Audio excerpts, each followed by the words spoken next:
You were listening to chartingwealth.com for Tuesday, the 18th of April, 2017. We see stocks are up, bonds and gold are down. Let's jump right into what we see going on. We look at SPY, which represents, of course, the S&P 500 first. What do we see going on there? Well, we had our weekly vertical crossover for the week ending the 31st of March, and we've continued to see a strong march down on that. Derivative oscillators continuing to move down, and of course we see the PPO, the price percent oscillator, very similar to the MACD for those of you who are familiar with the moving average convergence divergence indicator, continuing to move down. If we look at our 2-day chart, what do we see? Well, we're not going down as forcefully on this latest 2-day candle as we were previously. Again, we had an up day for the day on Monday, but we again continue to see derivative oscillator is down and the PPO is not down as hard as it was prior to the action over the course of the last 2-day candle, but it is still down movement, and well, still down movement as far as our indicators go.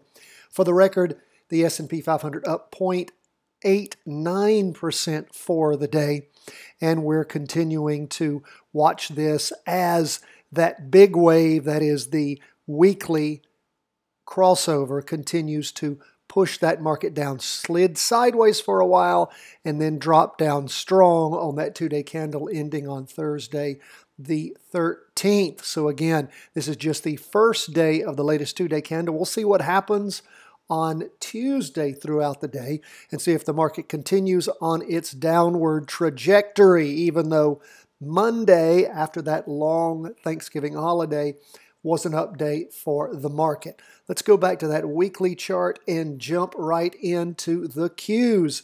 It was up 0.83% for the day. Don't forget we had the weekly vertical crossover on Thursday. That was the last day of this past week. We sent that out to everyone, said watch for a jumping in point on Monday at 10:30. Of course, on our 30-minute calendar, a 30-minute chart, we saw the market cross over right there at 10:30 and actually headed up throughout the rest of the day. If you found a great jumping in point, good for you. Don't fret, however, because what's going on, the 2-day chart is still going down. Derivative oscillator even heated up further. Even though it was an up day, we're below the 2-day trend line. Of course, as we go even further back, that weekly chart, we saw the derivative oscillator heat up at the beginning of the week. So the power is still on for down moves in the Qs. If you haven't jumped in yet, look for a good jumping in point possibly on Tuesday morning at 10:30. Again, watch all the charts all the time. Pay attention, but of course, the big ones, whenever we're jumping into these weekly moves, is of course the weekly chart and that 2-day chart, and they are both looking positive for continued downward action. Now, let's move on to our next chart. The TLT, of course, we had our weekly vertical crossover on that chart on the week ending the 3rd of February. Market slid sideways and down, then started heading up for the week ending the 24th of March and has been going up steadily since then. Market still above that 2-day trend, that weekly trend line. If we take a look at the 2-day trend line, we see, of course, that it has continued to move up on TLT. For the record, it was down 0.31% for the day. We, of course, use the Heikin-Ashi candlesticks. We continue to see upward movement on TLT, well above the weekly trend line. And, of course, we had that 2-day crossover going up back on the 27th. Things are continuing to move in the right direction there in the long term. Now, let's go back to our weekly chart and take a look at gold. Gold had been up some during the day, ended the day down 0.29%. Of course, as we continue to look, we had that weekly vertical crossover occur on the week ending the 27th of January. Gold went up for a while, peaked out on the 3rd of March, the week ending, then down for the following 2 weeks, week ending the 10th of March and the 17th of March, then crossed back over, going up on the 2-day chart, and has been rocketing up since then as far as our 2-day candlesticks go. And again, for the day, down 0.29%, but we are seeing nice continued up movement as far as our big candlesticks go. That is the weekly, and that is, of course, the 2-day. And, of course, the biggest thing are what's going on with our indicators. And our indicators continue to move up, derivative oscillator and the PPO, the price percent oscillator. That's where we are. We'll continue to monitor these situations as we go forward. Again, pay attention to that cues in the morning. If you haven't already jumped in, look for a good jumping in spot sometime around 10:30 after idiot hour ends. Every time I say idiot hour, people ask me what I'm talking about. That's the first hour the market is open, where the market makers are given a lot of authority to be able to sell positions that are at market orders and buy positions that are at market orders. We never do a market order. We always do a good till canceled purchase order, whether you're purchasing options or you're purchasing an ETF. When you go in, of course, look at the market at 10:30. See where it is then after things have shaken out.